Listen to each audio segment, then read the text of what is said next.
Okay, so got everything cut.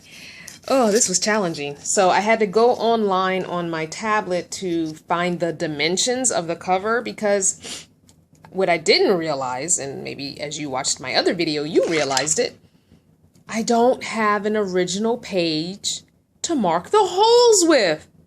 Duh. And because I'm doing this before my actual Happy Planner arrived, I don't have it yet. So, and I wasn't going to buy a pack of the ARC system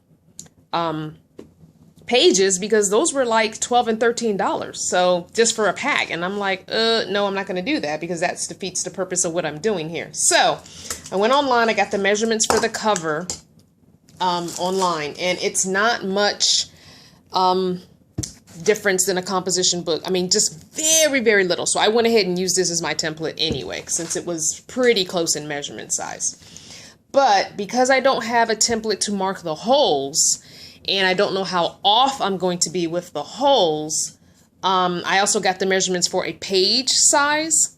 And so I made my cover, and math is not my strong suit. So the cover is 9 and 9.25 is what I did for my cover as far as the length goes.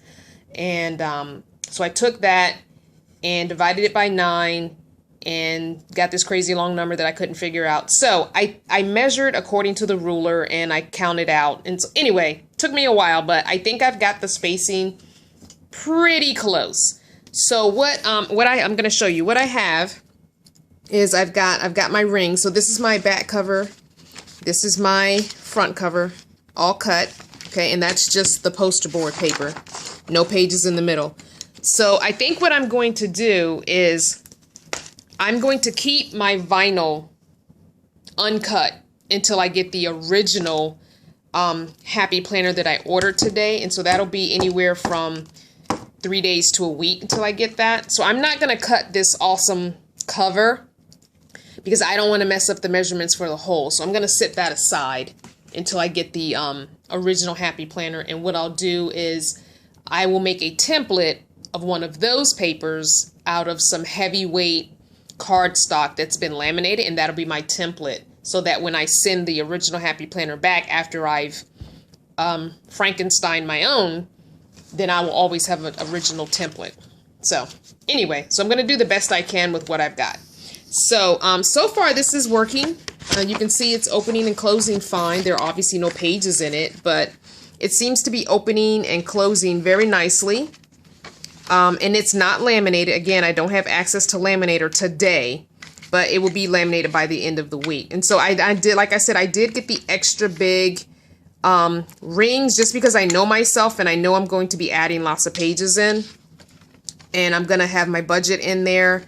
And I'm going to have my journal for prayer requests and all that stuff. So yeah, so I know that I'm going to have a lot of pages. So it was there was no need in me buying the small 1-inch ones when they were the same price as the 1.5-inch ones. They were all $3.49 or $3.99. These ended up being $3.49 when I got to the register, but it said $3.99 underneath all of them across the row of them that were there.